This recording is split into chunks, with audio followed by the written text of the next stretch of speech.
Ah! Oh! Oh, ça fait du bien. Je m'assis. Ah, ça fait... Aïe, il vente fort. Ça fait presque 6 km que je marche. Je viens de faire le tournage de la vidéo que tu vas voir samedi prochain. Et ouais, j'en ai marché beaucoup sur celle-là. Mais ça tombe à pic. Ça tombe à pic parce que je réponds à une question de Rafa. Salut Rafa. Ça fait toujours plaisir de te lire. J'ai hâte de voir cette prochaine vidéo. Comme je disais, ça tombe à pic. Hein? Le commentaire tombe à pic sur ce que je suis en train de faire en ce moment sur ta chaîne Aventure. Comment organises-tu le tournage de tes images? Est-ce que tu commences en même temps ou plutôt juste filmer? Comment choisis-tu les endroits où est-ce que tu filmes? Ça y va beaucoup au cas par cas ou comme je le sens. Il y a certaines vidéos que je vais tourner en studio devant mon fameux mur de bois, qui par ailleurs est un faux mur de bois. C'est un contreplaqué, je crois qu'on appelle. C'est un mur, c'est un petit mur qui est d'à peu près ça d'épais et c'est collé au mur. Mais ça fait quand même un bon résultat, je trouve. Mais oui, donc parfois je vais me filmer en studio parce que ça donne un résultat, comment dire, plus stable ou plus facile à éditer. Parce que quand je viens filmer comme ça à l'extérieur, j'aime ça venir filmer à l'extérieur avec un beau paysage. Je trouve que ça donne un plus, mais le grand désavantage de tout ça, c'est que, tu vois, aujourd'hui, c'est la première fois que je l'essaye en mode automatique. Parce que normalement, je les filme en mode manuel parce que c'est toujours préférable de se filmer en mode manuel. Par contre, quand on filme à l'extérieur, en mode manuel, sur une période prolongée, il y a des nuages qui passent. Ça va changer l'éclairage et là, parfois, je vais me trouver soit sous-exposé ou surexposé et ça sort parfois vraiment très mal. Alors là, je me suis filmé en mode automatique. En mode automatique, par contre, le problème que je vais avoir, c'est que quand l'éclairage change, tu vois, si je viens mettre ma main comme ça, tu vois, ça va... Tu vois, là, ça se réadapte à ma main et hop, là, c'est brûlé, puis tu vois, ça change. L'éclairage change. Donc, comme je n'apprends pas mon texte par cœur, un texte, c'est super long. Regarde le texte que je viens de faire. En fait, ce que je fais, c'est que je lis une phrase, je la prends, je la dis. Ensuite, je lis une autre phrase, je la prends, je la dis. Alors oui, ça fait certaines coupures. Et même des fois, si tu regardes les nuages qui passent en arrière, en ce moment, c'est juste l'improvisation que je fais. Je ne lis pas un texte. Mais si tu regardes les nuages en arrière, ils se déplacent. Alors, tu peux les voir se déplacer par petits coups dans les coupures, ce qui est beaucoup plus facile à ajuster en studio avec un environnement stable où est-ce que le fond ne change pas, que l'éclairage ne change pas, que tout est contrôlé. En nature, c'est différent. Il y a le vent aussi, parfois, qui va changer pendant que je parle. Il y a des fois que je dois attendre pendant plusieurs minutes parce que le vent il est trop fort ou j'ai arrêté de me filmer, il ne ventait pas. Puis là, whoop, il se met à venter. Je ne peux pas recommencer. Ça va faire un tac dans la vidéo. C'est moins le fun, mais tu vois, je peux pas apprendre tout le texte par cœur. Regarde ça, c'est celui que je viens de faire. Il va être dur à voir, mais tu vois, ça, c'est le texte. Il y en a beaucoup à dire. Et là, je suis déjà tanné et je dois même pas avoir le tiers de fait. On va y aller plus vite. On va... Il y en a. Aïe, je suis tanné. Ça finit-tu? J'en reviens pas. C'est décourageant vu de même. Aïe, je viens de filmer tout ça, moi, là. Je viens de dire tout ça devant la caméra. C'est fou. Ah non, mais non, sérieux, je suis tanné. On va... Bon. Mais bon, disons, sur une journée comme aujourd'hui, le plan, c'est que j'arrive aux heures où est-ce que l'éclairage du soleil est le meilleur. Donc, ce qu'on appelle le golden hours, c'est l'heure à laquelle le soleil se lève. Donc, disons l'heure qui suit le lever du soleil et l'heure qui précède le coucher du soleil. Je te dirais qu'aujourd'hui, je t'arrive un petit peu après ça. Mais quand même, quand le soleil est dans les horizons, c'est là qu'il y a le plus bel éclairage pour aller filmer. Aller chercher les plus belles couleurs.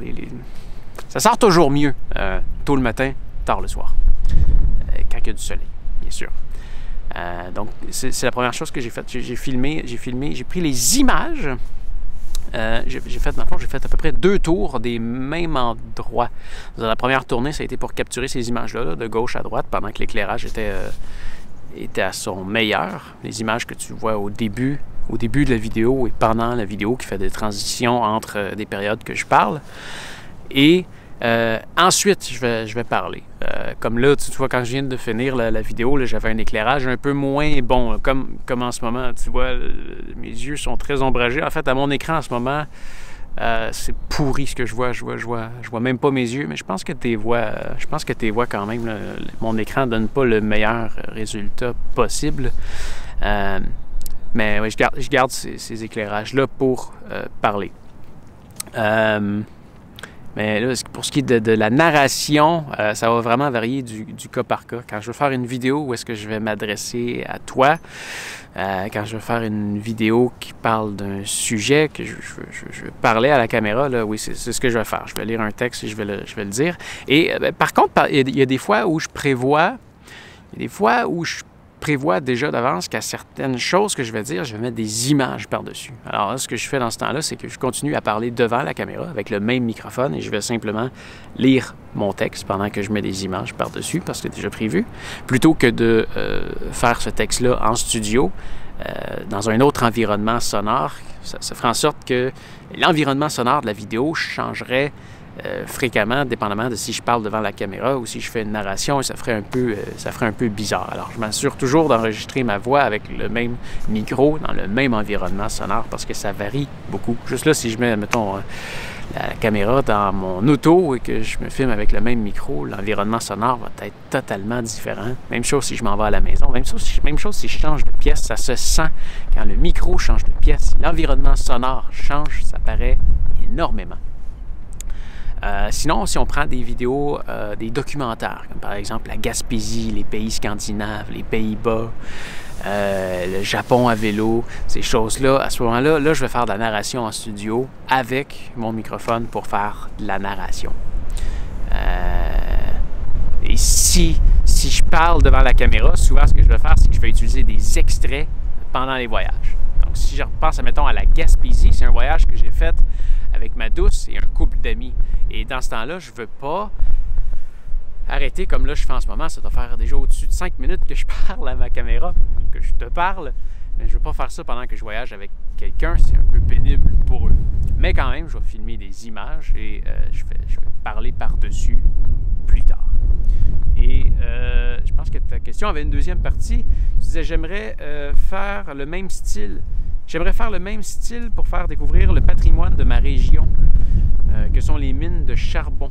C'est notre identité, j'y suis attaché, mais je ne sais pas par où commencer. Si tu n'es pas habitué à filmer, je te dirais, prends ta caméra, sors, va juste filmer. Parle pas devant la caméra pour commencer. C'est très... je ne dis pas de ne pas parler à la caméra du tout, mais c'est très facile, c'est très difficile de commencer à parler à une caméra et d'être à l'aise. À parler devant une caméra, c'est bizarre. Hein? C'est quelque chose qui se développe, d'être à l'aise à parler devant une caméra. Alors, fais juste sortir avec ta caméra, va filmer. Prends le temps de placer ta caméra à des endroits intéressants. Mets ta caméra à des endroits risqués. Déplace-toi. Sors des sentiers. Va à des endroits spéciaux pour prendre des images. Et après ça, je te dirais, fais une narration. Fais soit une narration seulement au microphone et montre les images. Mais c'est toujours plaisant de voir la personne qui parle.